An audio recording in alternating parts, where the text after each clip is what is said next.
a vida mágica acontece quando nós encontramos uma forma de estar bem com as coisas tal como elas são.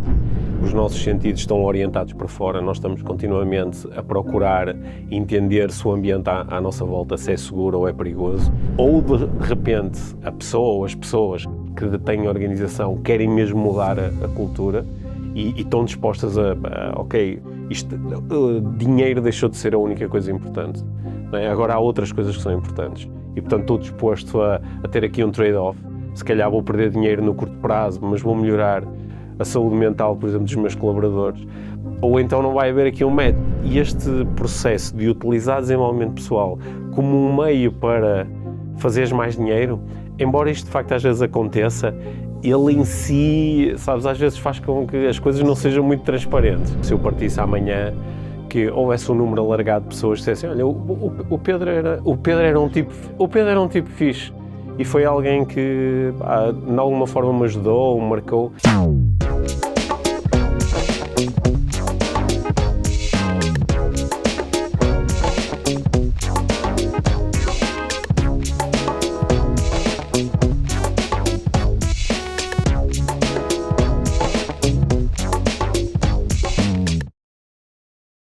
Olá, sejam bem-vindos a mais um episódio do podcast Tribo de Líderes e temos connosco hoje mais um convidado muito especial.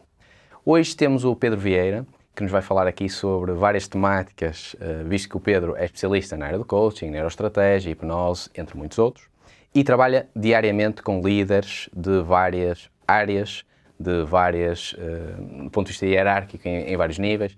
Portanto, vai ser uma conversa excelente e começo desde já por te agradecer mais uma vez por ter aceitado aqui o convite. E eu agradeço o teu convite. Obrigado. É bom estar aqui. Espero que gostes tanto da conversa como eu de certeza que vou gostar. Eu já te sigo há bastante tempo e, portanto, o objetivo aqui é conhecer-te um bocadinho melhor, primeiro ponto. E, segundo, saber de que forma é que a liderança pode ser desenvolvida com base em alguns pontos que vais aqui partilhar. Vamos a isso. Vamos lá. Ora, primeiro ponto. Eu tenho curiosidade em saber quem é o Pedro Vieira. Isto porquê? Pegando aqui num vídeo do Bob Proctor, que é alguém que eu sigo, ele disse que a maior parte das pessoas não consegue responder de forma assertiva à pergunta quem é a pessoa, quem é o Sérgio Salino, quem é o Pedro Vieira. Eu gostava que tu me dissesses quem é o Pedro Vieira e já agora depois como é que surgiu aqui esta tua paixão pela área de desenvolvimento pessoal.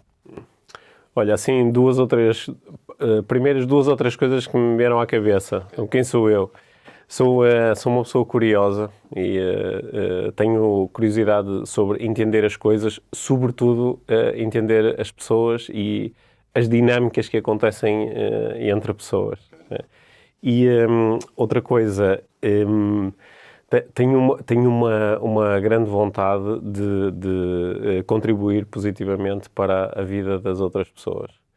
E encontrei um meio de o fazer, né, através do coaching e do desenvolvimento pessoal e, portanto, é uma coisa que embora seja a minha profissão, é algo que está intimamente ligado àquilo que realmente me faz sentir bem. Portanto, são assim duas coisas importantes e que ajudam a explicar um pouco porque é que eu faço aquilo que faço. Uhum. Perfeito. E já agora como é que surgiu esse interesse por desenvolvimento pessoal? Portanto, tem a ver com o teu interesse, obviamente, em criar impacto, mas pelo que eu sei, portanto, tu iniciaste a tua experiência académica na área de economia. De economia, certo. E numa multinacional onde passaste, se bem me lembro da tua história, acabaste por ter alguém, uma coach, que te marcou positivamente. Queres partilhar um pouco essa história? Certo. Eu estava... uma das coisas mais difíceis que eu acho que fiz na minha vida foi começar a liderar pessoas do ponto de vista formal. Foi muito difícil porque algumas das competências que são importantes para a liderança eu tinha-as subdesenvolvidas. Nomeadamente, eu sentia-me muito introvertido, tinha algumas limitações na comunicação, nem lhe vou chamar em público, porque se juntassem duas ou três pessoas as limitações já aconteciam. E, portanto, isso foi realmente difícil, muito difícil para mim. Ainda assim, com muito esforço e às vezes tendo que apelar à coragem, né? Comecei a liderar equipas e em determinado momento a multinacional onde eu trabalhava colocou à minha disposição uma coach para me ajudar, sobretudo com a tomada de decisão, com a melhoria da comunicação. Só que essas sessões de coaching foram muito mais do que isso, foram um questionar constante. Olha, perguntas como aquela que tu me lançaste há pouco, não é? Quem sou eu? Mas perguntas relativamente simples, mas às quais nós normalmente não dedicamos muito tempo, não é? Quem somos, o que é que queremos, o que é realmente importante para nós. Isso começou a despertar em mim uma forma de olhar para a vida diferente daquela que eu tinha antes. E até ao ponto em que eu comecei de uma forma assim muito... assim, não demasiado refletida, acho que foi assim uma coisa um bocado orgânica que começou a acontecer, eu comecei a duplicar aquelas perguntas que a minha coach me lançava junto às pessoas com quem eu trabalhava. E comecei a achar interessante como algumas daquelas perguntas geravam um impacto. Geravam um impacto. As pessoas voltavam, passar 2 dias e diziam, sabes que eu fiquei a pensar naquilo que tu me perguntaste. E eu percebia que isto não era só gerar um impacto do ponto de vista de gerar desconforto, era mais do que isso. As pessoas depois, de facto, revelavam que a busca das respostas as tinha realmente ajudado. Sentiam-se melhor, ou tomavam melhores decisões, ou entendiam alguma coisa sobre elas. E, portanto, isso deu-me muita vontade de ir estudar formalmente coaching primeiro e programação neurolinguística depois, que foram, assim, as minhas 2 portas de entrada neste mundo do desenvolvimento pessoal. Estudaste lá fora. E como é que se está aqui a transição para lançares o teu próprio projeto, a Life Training, com a Mia? Bem, eu coaching estudei cá em Portugal, inicialmente, com a Cris Carvalho, que tinha sido a minha coach, e que é uma pessoa que até hoje continua a dar formação na área do coaching, e ganhou até um espaço interessante nos mídias. E depois a programação neurolinguística eu estudei em Inglaterra primeiro e depois nos Estados Unidos. Eu inicialmente estudei com um instrutor americano chamado Steve Linder e depois em 2009 fui-me formar como trainer de PNL diretamente com o John Grinder, que é um dos co-criadores e que continua até hoje, aos 83 anos, a ensinar e bem PNL. Portanto, eu acho que houve um momento assim de transição forte, que foi no final de 2007, onde o gozo pessoal que eu estava a ter com ajudar pessoas através destes processos e utilizando as técnicas que eu tinha começado a aprender, e esse gozo pessoal claramente superava os benefícios que eu estava a ter trabalhando numa organização, onde eu tinha reconhecimento, tinha uma função de liderança assim avançada dentro da organização, e tinha assim uma situação profissional bastante estável, só que o gozo de ajudar alguém estava a superar claramente isso, e portanto eu decidi no final de 2007 que ia sair e começar a trabalhar como coach. Não tinha ainda um plano demasiado elaborado sobre como é que isto ia acontecer, mas no início de 2008 surgiu a Life Training. Curiosamente, a Mia, que é a minha companheira, nessa altura, ela trabalhava numa multinacional também, na área dos recursos humanos, e a entrada dela, assim, formalmente no desenvolvimento pessoal veio a acontecer só uns anos mais tarde. Portanto, hoje a Mia está muito ligada ao trabalho da Life Training, mas não foi sempre assim. Muito bem. Eu vou fazer essa pergunta depois à Mia quando ela vier cá também, portanto aproveito para fazer aqui, vai ficar gravado. Como é que é trabalhar com a Mia? É super fácil. Nós temos uma dinâmica interessante do ponto de vista do desenvolvimento pessoal, que foi, embora nós exploremos muitos temas em conjunto, nós temos, as portas de entrada no desenvolvimento pessoal foram diferentes, não é? A minha, se calhar, pode-se considerar uma entrada assim mais via abordagens racionais, lógicas, não é? Nomeadamente a programação neurolinguística, e depois também a hipnose, que foi uma porta de entrada importante para compreender e aprofundar o conhecimento sobre comunicação. Mas a minha entrou no desenvolvimento pessoal via mindfulness e via parentalidade consciente. E acho que a ligação entre as duas coisas permite-nos ter conversas muito interessantes, não é? Por isso é que nós há 6 anos que gravamos todas as semanas um podcast. E também faz com que o trabalharmos juntos é sempre mais um estímulo constante de um perante o outro do que outra coisa. Portanto, esse trabalho acaba por ser fácil, porque é muito uma conversa constante. A Mia traz-me sempre novos estímulos, sabes? Põe-me a pensar em coisas que eu nunca tinha pensado antes, e eu acho que também consigo fazer mais ou menos isso com ela. Eu sigo o vosso podcast, portanto, uma inspiração para uma vida mágica, e sigo o trabalho de ambos. E o que é isso, uma vida mágica? Já agora. Olha, nós desde o início do nosso podcast, quando criamos, nós já há algum tempo que na Life Training usávamos estas referências à magia, à vida mágica, ou ir em busca da magia. Sabemos que é uma palavra que, por um lado, desperta muito assim uma coisa quase infantil, não é? De fascínio, de magia. Ao mesmo tempo também é uma palavra, às vezes, de que algumas pessoas não gostam muito, porque parece também, não é? Quando nós nos lembramos de magia, muitas vezes lembramos de ilusionismo, e ilusionismo remete-nos para truques, para coisas que não são verdadeiras. Mas nós, desde o início, que temos brincado com esta definição, que nos propõe que a vida mágica acontece quando nós encontramos uma forma de estar bem com as coisas tal como elas são. E é assim uma definição, parece meio abstrata, mas eu acho que o refletir sobre isso ajuda muitos de nós a encontrarmos assim uns caminhos interessantes para percebermos que a vida vai acontecendo, algumas coisas nós controlamos parcialmente, outras não de todo, mas é sobretudo o desenvolvimento de competências que nos ajudem a estar bem com as coisas tal como elas são e tal como vão ser, que é realmente interessante do ponto de vista do desenvolvimento pessoal. Eu já conhecia a definição, até porque como vou seguindo o vosso trabalho, já tinha tido a oportunidade de conhecer, mas em primeiro até a conversa ali com o Tiago conheces, tinha suscitado a curiosidade, só depois é que fui pesquisar. Há um livro que é do Viktor Frankl, que é O Homem em Busca de um Sentido, que é um dos meus livros favoritos, e na prática eu procuro debruçar muito sobre as mensagens do mesmo, sobre nós relativizarmos algumas coisas que acontecem na nossa vida, por exemplo, e que muito provavelmente fariam com que todos nós tivéssemos uma visão diferente do que é felicidade, do que é que são os nossos objetivos, por aí fora.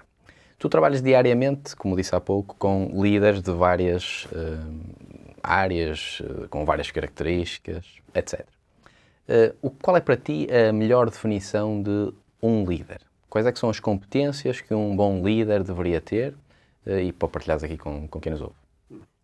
Olha, eu acredito muito num estilo de liderança baseado no autoconhecimento, não é? E nós muitas vezes pensamos na liderança enquanto um movimento que está sobretudo orientado para fora, não é? Porque é a liderança dos outros, e claro que isso é muito importante, mas eu acredito sobretudo na liderança que começa dentro. E isto parece assim um clichê, não é? Mas não é, concordo. Quer dizer, é um clichê. É um clichê, sim. É um clichê, mas inicialmente o líder tem que se conhecer a si próprio, ou seja, ele tem que se tornar bom a reconhecer as suas necessidades, as suas intenções, os seus valores, as suas dificuldades, os seus medos, os seus receios, porque se ele não conhecer isto, quando ele está a interagir com o outro, ele está sempre a interagir com o outro a partir de um conjunto de filtros que ele não entende, logo ele vai ter sempre muita dificuldade em perceber porque é que ele comunica desta forma, porque é que ele fica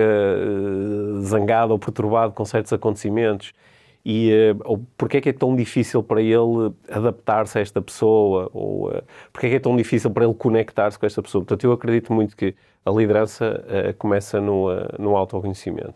O que é o ponto mais desconfortável para nós começarmos um exercício de liderança, não é? Porque o conhecer-nos a nós próprios parece uma coisa, e não foi por acaso que tu começaste a conversa com aquela grande pergunta, não é? Porque o autoconhecimento começa na pergunta quem sou eu.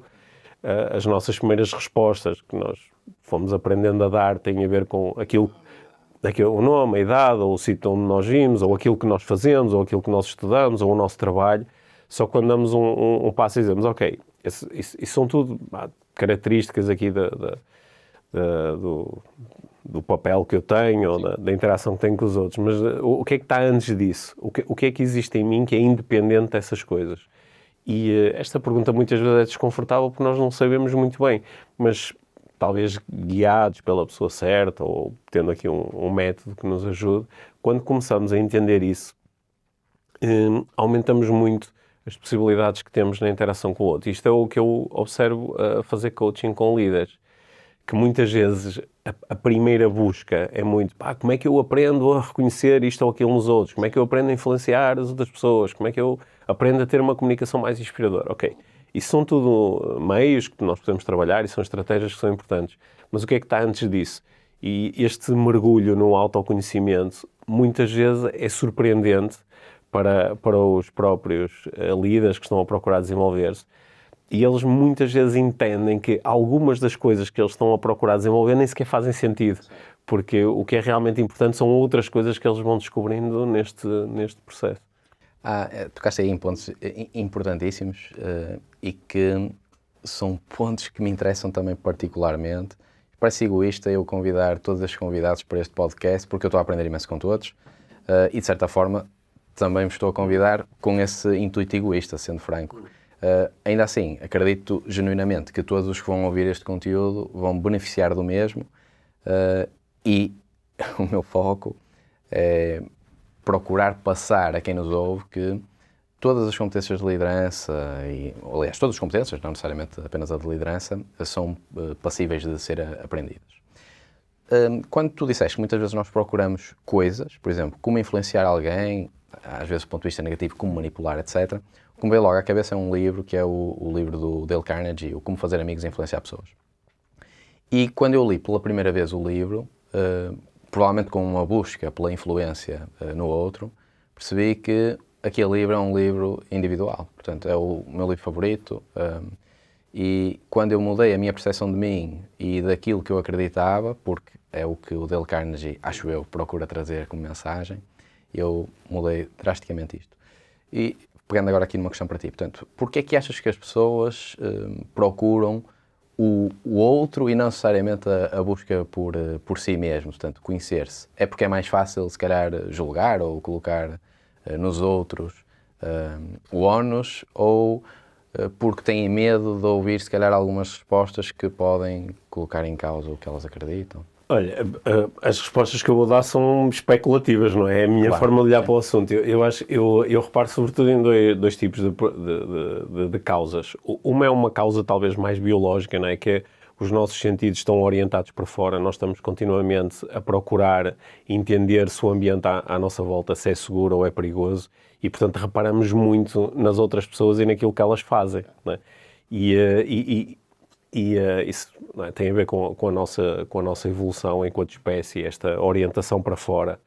E, portanto, eu acho que nós continuamos, no ano de 2023, continuamos a ter essa programação biológica. Nós estamos constantemente a prestar atenção àquilo que acontece fora de nós para perceber se há perigo. E, portanto, reparamos muito naquilo que os outros fazem e depois procuramos interpretar aquilo que os outros fazem para perceber, como não conseguimos saber o que eles estão a pensar e a sentir, tentamos especular à volta disso. Portanto, acho que há assim uma razão biológica forte para nós estarmos tão atentos àquilo que os outros fazem.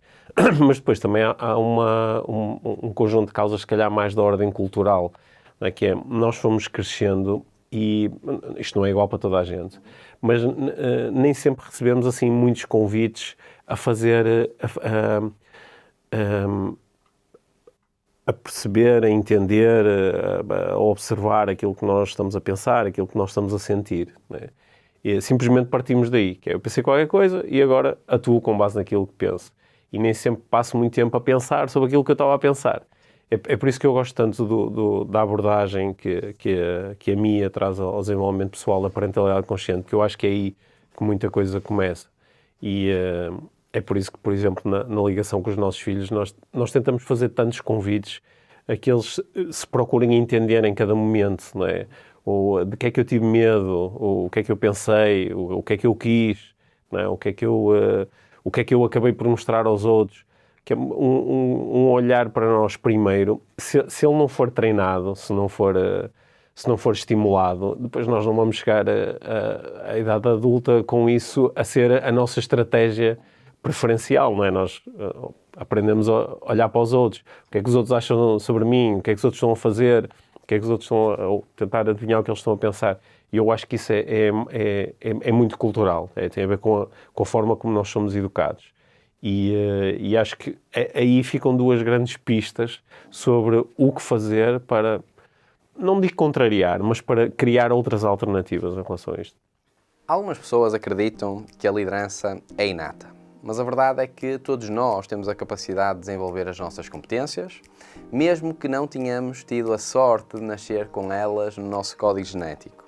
Foi por isso que criamos um curso que tem o nome de Programa de Formação de Liderança e que conta com a acreditação do The Institute of Leadership, uma instituição de renome no Reino Unido, que conta com mais de 75 anos de história nesta área, que é a área da liderança. Este curso é orientado para todos aqueles que, tal como disse no início, querem saber mais sobre liderança. E para isso, desenvolvemos um modelo que conta com 12 módulos de contacto. E esses 12 módulos podem ver abaixo aqui no conteúdo desta página e, como irão perceber, dá conta de todos os principais desafios e competências que, enquanto líderes, nós devemos ter para atingir aquilo que nós designamos de sucesso organizacional. Por isso, ao longo deste curso, vamos ter uma panóplia de informações e soluções que vocês irão receber. Isso consiste nas mais de 22 horas de conteúdo gravado que irão ter acesso, nas mais de 12 horas de conteúdo que irão ter a oportunidade de aceder em direto se optarem por trabalhar connosco em formato de turma e, se optarem por esta solução, irão ter acesso a inúmeros líderes que irão convosco partilhar as suas melhores práticas. Teremos a sorte de ter várias pessoas de renome, quer nacional, quer internacional, que irão partilhar a sua experiência e conhecimento. Adicionalmente, falamos de mais de 1500 slides de conteúdo, mais de 200 páginas de exercícios e ferramentas que poderão ver, rever e utilizar nas vossas empresas e organizações para que, juntamente com as vossas equipas, consigam construir uma liderança brutal. O meu nome é Sérgio Salino e a minha empresa Macro Consulting já ajudou dezenas de líderes e organizações a atingirem o sucesso e espero que possamos, juntamente contigo, atingir o mesmo. Um abraço e vemo-nos em breve. Nesta vertente que estavas agora a mencionar, portanto, que vocês fazem com os vossos filhos, que está relacionado com a educação, que vocês dão enquanto pais, é mesmo fundamental. Portanto, é uma área que eu procuro saber cada vez mais, porque sou pai de uma criança neste momento com 2 aninhos e que o meu objetivo é ser o melhor pai possível e, em vez de tentar influenciar ou culturalmente acabar por direcioná-lo para um determinado sentido, é eu tentar ao máximo fazer-lhe questões e tentar-lhe ensinar as bases. Portanto, é muito por isso também que vos sigo e admiro muito o vosso trabalho. Pensando aqui na ótica da liderança, mais uma vez, porque há aqui um ponto só que queria questionar-te. O que nós estávamos a falar antes de começar aqui a gravação do podcast tinha a ver com os vários níveis de liderança. Portanto, eu estava-te a dizer que nós costumamos abordar 4, que é a autoliderança, a liderança de equipas, liderança de líderes e liderança de organizações. E tu, enquanto coach nestas organizações, acabas por trabalhar vários níveis. Onde é que tu sentes que há mais dificuldades neste trabalho de liderança? É no líder da organização? É nos líderes intermédios? É nas pessoas que podem estar mais numa ótica quase de chão de fábrica, mas que necessitam também de evoluir do ponto de vista de liderança pessoal e liderança dos outros, de forma genérica? Olha, eu acho que daquilo que eu observo, as dificuldades são tão maiores quanto menos tempo tu tens para refletir sobre o que fazes e como fazer melhor e quanto menos estímulos recebes do contexto que está à tua volta para que essa reflexão possa acontecer.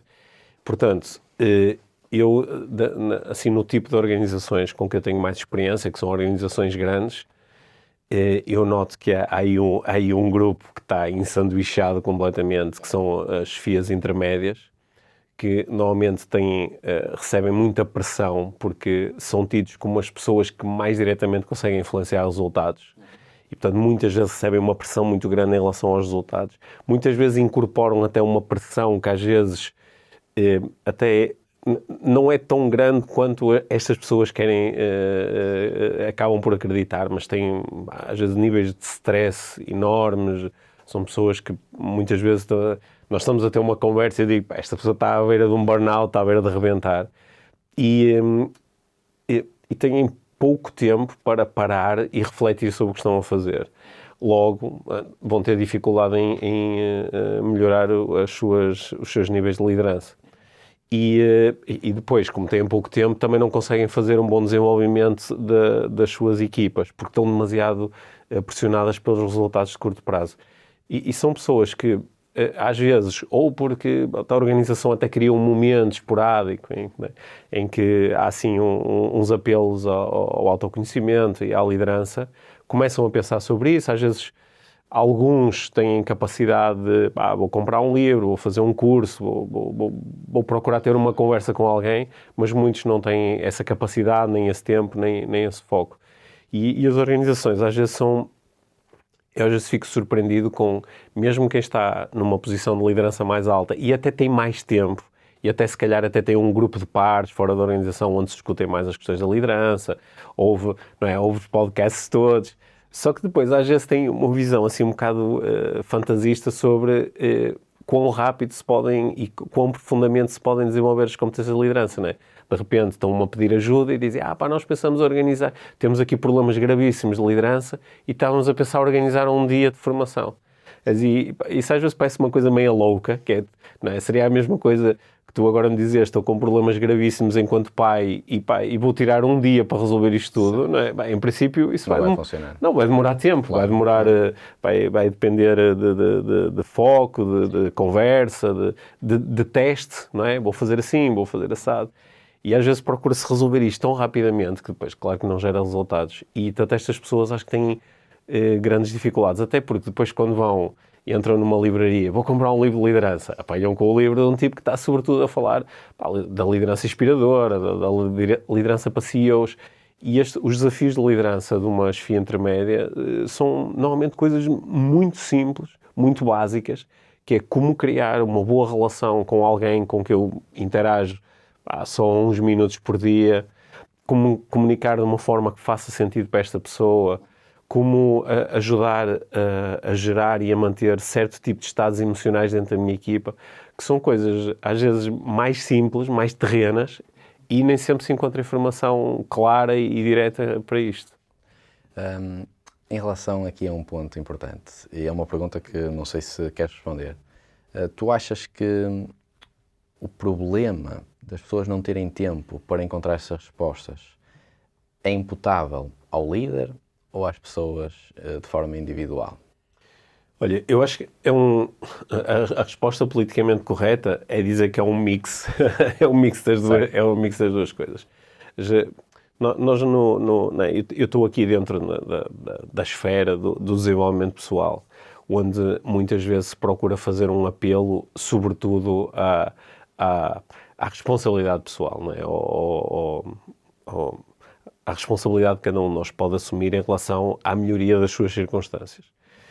Só que com o passar do tempo, eu cada vez percebo mais e melhor que essa responsabilidade pessoal, que ela é fortemente afetada pelo entorno, pelo contexto, não é?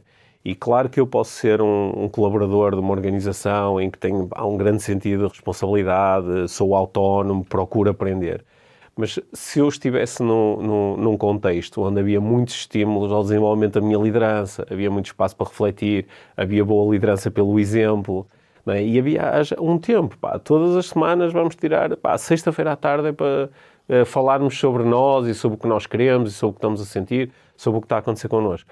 Provavelmente eu ia ter melhores resultados no desenvolvimento das minhas capacidades do que se estiver a fazer isto sozinho, por muito autónomo que eu seja. Portanto, eu hoje em dia acredito muito no poder do contexto. E há algumas pessoas que têm mais capacidade de influenciar o contexto, não é? Se eu sou o CEO da organização, em princípio consigo afetar mais o contexto do que outra pessoa. Portanto, eu acho que aí está muita responsabilidade. Mas depois ainda há uma responsabilidade que está fora da organização em si, não é? Que tem a ver com a nossa organização social, não é? Onde, olha, eu como tenho... A minha é sueca, portanto eu estou muito em contacto com os exemplos da Suécia. Uma parte da família da minha vive na Dinamarca, também convivo muito com esse ambiente. E percebo que às vezes a nossa organização social também vai criar mais ou menos condições para que depois nós sozinhos possamos fazer isto, não é? Portanto, há aqui uma dinâmica muito forte entre aquilo que eu faço sozinho, autonomamente, e o contexto onde eu estou. A pergunta era mesmo para saber a tua opinião sobre a temática. concordo plenamente. O meu objetivo não é concordar ou discordar, é de facto ouvir o vosso feedback, mas também para partilhar um pouco isso. Portanto, eu acredito genuinamente que os líderes têm a responsabilidade de dar o exemplo, de conseguir ao máximo que as pessoas se sintam confortáveis. Por exemplo, se alguém dentro da minha equipa não se sentisse bem, o culpado sou eu. Portanto, eu é que sou a pessoa que criou as condições, a cultura organizacional onde a empresa se gera, se caracteriza, por aí fora. Portanto, se alguém não está bem, eu é que tenho que mudar, eu é que tenho que me adaptar, eu é que tenho que compreender, eu é que tenho que ouvir, porque é a partir daí que vamos acabar por ajudar. Pegando agora nesta temática aqui da liderança, mais especificamente tipologias de liderança, formas de liderar, o Daniel Goleman tem 6 estilos de liderança muito interessantes, sendo que há um deles que é o liderança como coach. O que é que tu achas que faria dentro das organizações se todas as pessoas, sem exceção, acabassem por apostar no seu desenvolvimento pessoal? O que é que achas que isto traria em termos de resultados, em termos de melhoria, em termos de saúde mental, enfim, portanto, tudo o que achas que influenciaria positiva ou negativamente aquilo que é o funcionamento das organizações? Olha, eu acredito, assim, muito baseado na minha prática, que o impacto na organização e nas pessoas de nós apostarmos no desenvolvimento pessoal é enorme. Agora, é muito importante ter em consideração à partida quais são as métricas que nós vamos utilizar. Porque, por exemplo, se tu estiveres numa organização que está assente num conjunto de princípios um pouco tóxicos, tu quando aumentas o grau de consciência dos teus colaboradores, em princípio uma das coisas que vai acontecer é que uma parte dos teus colaboradores se vai embora. Não é? Depois, agora que eu estou mais consciente disto, não faz sentido eu estar aqui. Isto não bate certo com os meus valores pessoais. Há aqui um conjunto de coisas que são importantes para mim e que não são respeitadas, portanto, eu vou sair daqui. Portanto, se tu olhares para aqui de uma forma global, dizes, o impacto foi ótimo, as pessoas sentem-se melhores, sentem-se mais empoderadas ou movimentaram-se para contextos onde podem ser mais felizes. Se olhares unicamente para as métricas da organização, até podes dizer, olha, perdeu faturação, perdeu colaboradores, perdeu cota de mercado. Portanto, é muito importante entender estas métricas, sabes? Porque mesmo no meu trabalho como coach, há algumas organizações que quando pedem a minha ajuda e a minha equipa, eu percebo que não há ali um match perfeito, porque a organização está assente em alguns princípios que ou de repente a pessoa ou as pessoas que detêm a organização querem mesmo mudar a cultura e estão dispostas dinheiro deixou de ser a única coisa importante. Não é? Agora há outras coisas que são importantes e, portanto, estou disposto a ter aqui um trade-off. Se calhar vou perder dinheiro no curto prazo, mas vou melhorar a saúde mental, por exemplo, dos meus colaboradores. Ou então não vai haver aqui um match e até pode-se criar aqui uma certa desilusão, que é, então trouxeste a equipa de coaching, pois as pessoas dizem que estão mais felizes, mas olha não tem resultados. Assim, mas agora que estou a olhar para o resultado, isto caiu. Eu acredito que, a prazo, se nós criarmos organizações que estão assentes em princípios éticos, humanos, de respeito e interesse pelas pessoas que fazem parte da organização, a longo prazo, o investimento no desenvolvimento pessoal é extremamente produtivo. Okay? Só que, se for isso a única coisa, não é? Porque às vezes eu também vejo isto, organizações que nos contactam e dizem, não, nós queremos, por exemplo, fizemos aqui uma avaliação interna, o ambiente social está baixo, o grau de motivação é baixo, ou as pessoas estão descontentes com a liderança e, portanto, nós achamos que isto está a afetar os nossos resultados. Então, nós queremos fazer aqui formação para as pessoas se sentirem melhor, queremos desenvolver a nossa liderança para quê? Para melhorarmos os nossos resultados. Sabes? E este processo de utilizar desenvolvimento pessoal como um meio para fazeres mais dinheiro, embora isto de facto às vezes aconteça, ele em si, sabes, às vezes faz com que as coisas não sejam muito transparentes. Não deveria ser a consequência direta do pedido. Já agora, como é que geras isso por parte desses líderes? Ou seja, líderes que chegam até vocês e dizem que querem apostar no desenvolvimento pessoal com esse intuito, como é que geras aí a expectativa? Olha, sim, muitas vezes aí temos que clarificar se esse é um dos intuitos, mas há outros, sabes? Porque o que é aqui importante para mim entender é se o meu potencial cliente se está interessado no bem-estar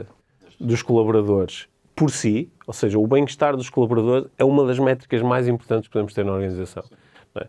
O líder dizer, se me des a escolher entre uma organização que fatura X e as pessoas se sentem mal, ou uma organização que tem resultados 30% ou 40% abaixo disso, mas as pessoas se sentem bem, eu prefiro o segundo cenário. Só que isto é uma opção que é difícil de fazer, e eu entendo que é difícil de fazer. Para mim, pessoalmente, não é, mas entendo que possa ser para outras pessoas. E, portanto, eu aí tenho que entender se vai haver uma... Não é? Acho que, claro que eu também, hoje em dia, consigo falar, porque a Life Training tem 15 anos de existência no mercado. Hoje em dia pode-se dar ao luxo de selecionar os seus clientes, mas já passei por fase em que, olha, são os clientes que neste momento estão interessados em mim e na minha colaboração, e entrei em algumas situações onde eu próprio depois me senti desalinhado com os meus valores. Portanto, isso hoje em dia está muito mais claro do que teve no passado. Essa pergunta, agora, quando mencionaste esse ponto, fez-me lembrar o Carlos Coutinho Vilhena tem um conteúdo no YouTube, que é o Clube da Felicidade. Genial mesmo. Aliás, eu próprio acredito que ele é um gênio em Portugal, como há muitos. E o que ele aborda é esta temática de o conflito interior entre ganhar dinheiro e fazermos o que gostamos. No fundo, é quase o conflito que todos nós temos até atingir o Ikigai, não é? Portanto, que é algo que todos nós deveríamos almejar. Quando estavas nessa fase em que tu estavas a crescer, portanto, vocês tinham criado a Life Training, quando isso acontecia, como é que tu trabalhavas internamente para conseguir gerir este ponto? Que é trabalhar com alguém que eventualmente não busca aquilo que tu consideras certo versus ganhar dinheiro nesse processo. Quais eram as principais dificuldades? Olha, eu acho que acabei por utilizar comigo e com a organização uma das estratégias de resolução de dilemas que eu também proponho aos meus clientes, não é? Que é quando se manifesta um dilema, aceita ou não esta proposta, não é? Trabalha ou não com esta pessoa, muda ou não de emprego. Quando nós estamos... O dilema, se ele começa a ser emocionalmente relevante, é porque ambas as coisas são interessantes. Porque nós não temos dilemas quando temos duas opções e uma delas não é nada interessante, não é? Isso não é um dilema. O dilema é porque eu ganho e perco alguma coisa em ambas as situações, por isso é que é tão difícil escolher.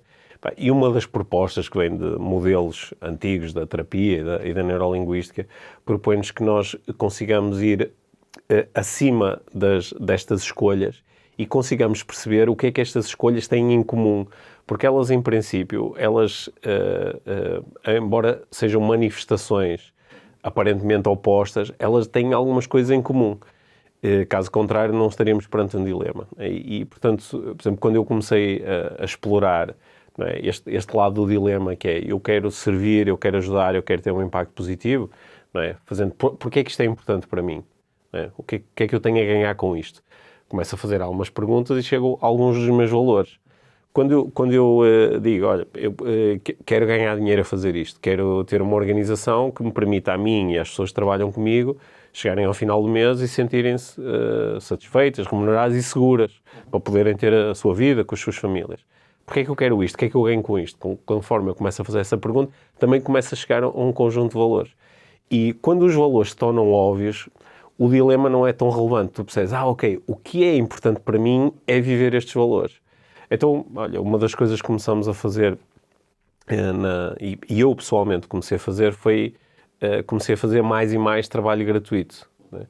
Eu acho que 80% do tempo em que eu estou a trabalhar, não estou a ser diretamente remunerado por esse trabalho. Não é? Quando estou a escrever coisas nas redes sociais, eu quando escrevo nas redes sociais, não é para as pessoas depois me comprarem alguma coisa.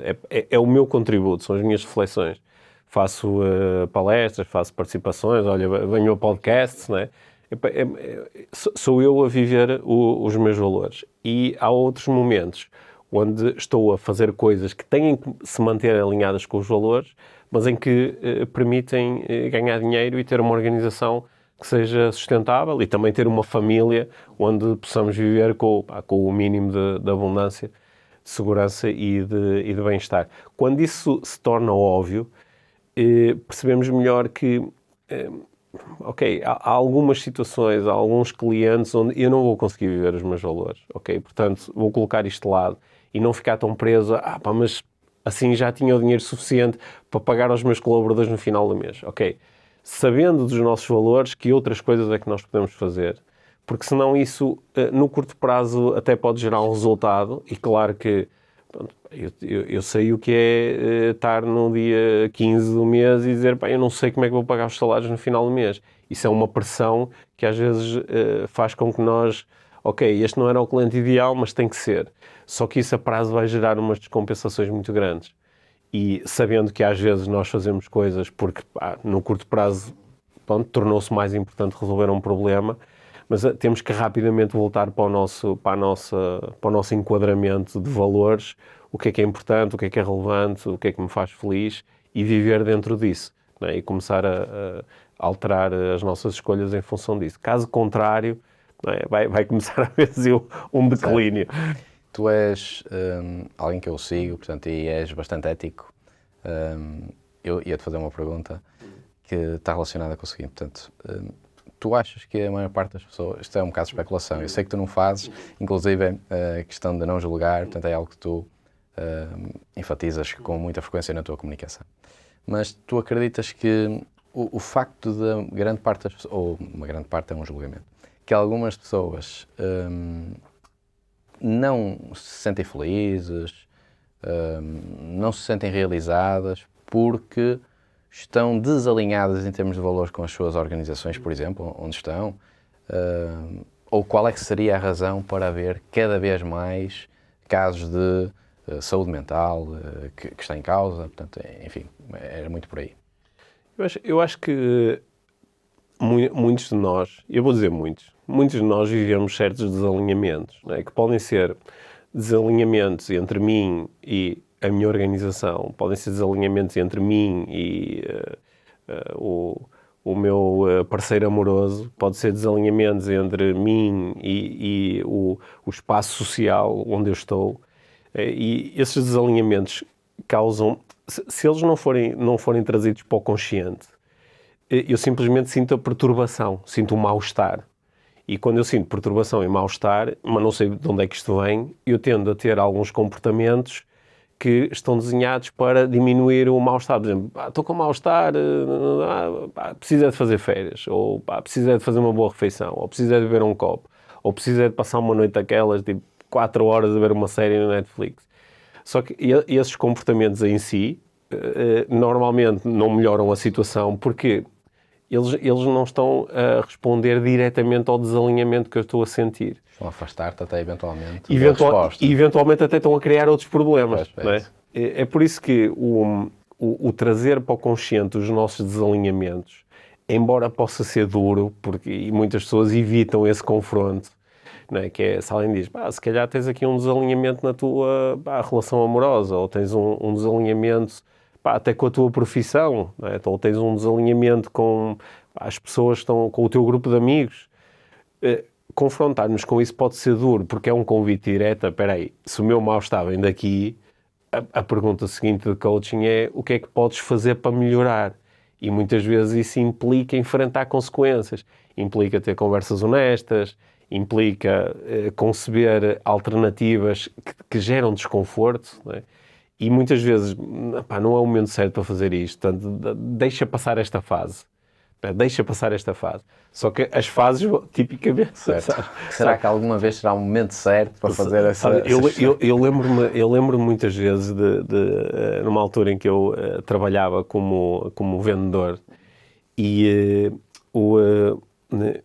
havia assim uma pressão grande sobre o trabalho que nós tínhamos de fazer, porque este mês é muito importante para os resultados, para a empresa, porque vamos fechar o trimestre, vamos não sei o quê. E então havia ali um apelo a trabalhar mais horas, esforçar-nos mais, pôr às vezes a família em segundo plano e tal. E depois chegava só ao dia 30 ou 31, terminava o mês, celebração, incrível, conseguimos. Dia seguinte, dia 1, agora este mês é que é importante, porque temos que consolidar o resultado. E ao fim de 5 ou 6 meses tu começas a perceber, espera aí, há aqui um padrão, não é? Que esta fase nunca vai passar, não é? E nas organizações eu acho muito interessante, porque quando pedem a minha ajuda, normalmente é porque há algum problema para resolver, há alguma coisa a melhorar. E muitas vezes a conversa é, nós estamos agora numa fase de adaptação, de reestruturação, e como há organizações, algumas grandes que pedem a minha ajuda há 10 anos, há 12 anos, né? Às vezes passam 3 anos, Pedro, vamos fazer um evento, queremos contar com a tua ajuda. Ok, o que é que está a acontecer? E às vezes eu quase que adivinho, deixa-me adivinhar, estou numa fase de reestruturação e de alteração e as pessoas e tem que se adaptar. E é constante, sabes? E então é muito difícil quando nós estamos a contar esta história, sempre a nós próprios, pararmos e percebermos se existem esses tais desalinhamentos. Porque caso contrário, estamos sempre, sabes? É como estar constantemente a tentar meter um penso em cima de uma ferida e nunca parar para dizer assim, mas espera aí, esta ferida está aberta há anos, não é? Se calhar tenho que fazer outra coisa que não continuar a pôr um penso. Excelente. Teríamos aqui muito mais tempo para te fazer mais questões. Há uma aqui em relação a isto, que é: que conselhos é que darias aos líderes para aumentarem este alinhamento, quer deles próprios com aquilo que é a verdadeira resposta, se é que isso existe, quer das pessoas que procuram, obviamente, o que eu acho que todos nós procuramos, que é a felicidade e determinados objetivos que são comuns ao ser humano? Olha, eu acho que vou cruzar aqui experiências no mundo corporativo, também com experiências que tenho muitas ao longo dos anos no mundo do desporto, onde eu trabalho sobretudo com líderes no mundo do desporto, especialmente treinadores de futebol. E aqui este cruzamento leva-me assim a entender um padrão interessante, que é, de uma forma geral, os líderes têm receio de abrir demasiado o jogo com as suas equipas, não é? Têm receio de dizer, ok, vamos em conjunto definir quais são os nossos objetivos. Vamos em conjunto definir o que é realmente importante para nós. Vamos em conjunto definir as regras e as orientações para organizarmos o nosso trabalho.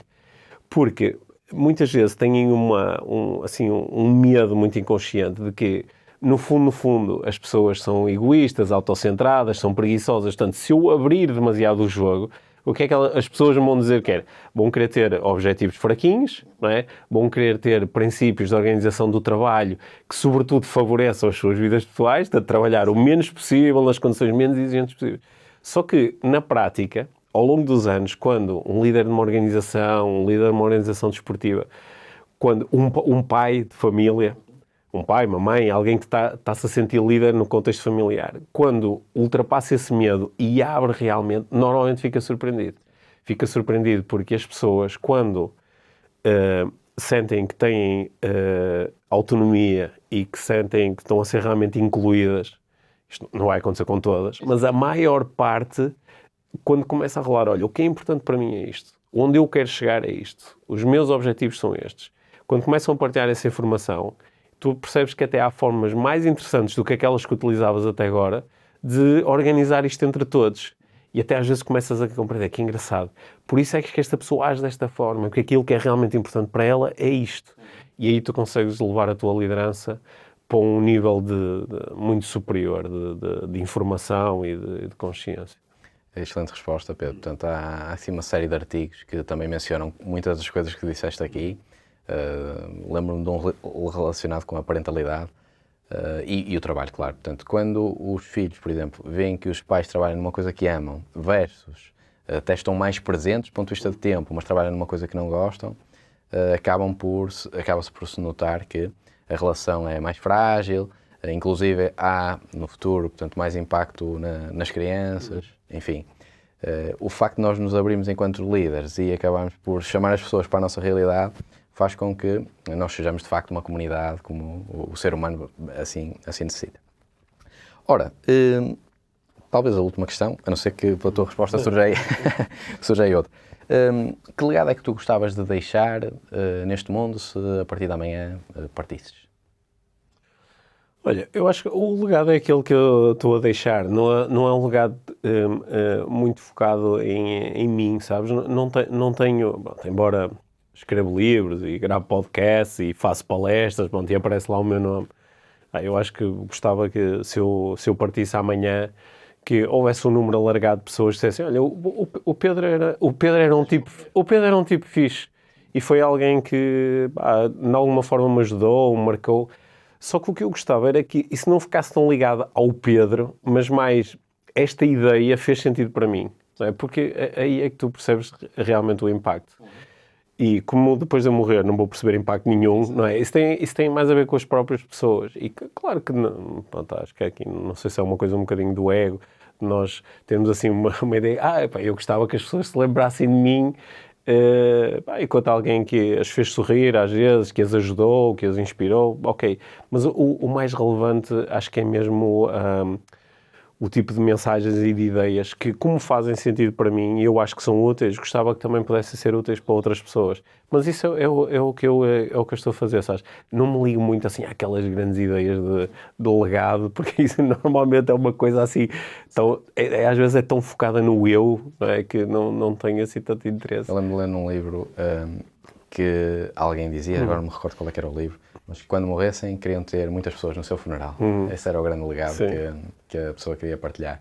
Porque no fundo significaria que tinha criado impacto nas pessoas e que, pelo menos, parecia ser uma boa pessoa aos olhos de quem as conhecia. Sim, eu há uns dias, assim, num meme daqueles de redes sociais, assim, um pouco em tom de brincadeira, propunha uma nova perspectiva sobre a vida. Dizia que a nossa vida, no fundo, é um constante convite para o nosso funeral. Que nós, no fundo, estamos a convidar pessoas para o nosso funeral e elas vão aparecer em função das ligações que nós criamos e da importância que podemos ter para elas. Não encontrava uma melhor forma de terminar aqui este podcast, apesar de ser um motivo triste, não é? Com o nosso funeral, mas não devia ser, devíamos celebrar a vida, que isso é o mais importante. Pedro, para terminar, queria partilhar contigo aqui no fundo aqui um miminho, digamos assim. Que bom. Espero que gostes. Sim. Obrigado. No fundo é uma garrafa de vinho de Mãos Irmãos, que é um dos nossos sponsors. É umas bolachas que eu acho que já conheces, que é da Cláudia Sá. Certo. E tem a caneca do podcast para poderes desfrutar. Sim. Obrigado por teres aceitado o nosso convite. Sim. E quando estiver isto disponível para todos ouvirem, vamos partilhar contigo. Sim. Obrigado, eu gostei muito de falar contigo. Obrigado. Para terminar, portanto, para darmos aqui conclusão deste podcast, espero que tenham gostado tanto dele como eu. Eu não conhecia o Pedro pessoalmente, portanto, o facto de ele ter aceitado aqui este convite foi para mim um orgulho. E ficamos aqui a saber mais sobre o que é que nós podemos fazer, do ponto de vista de desenvolvimento pessoal, para melhorarmos não apenas enquanto líderes, mas também como pessoas nesta nossa caminhada que todos acabamos por percorrer.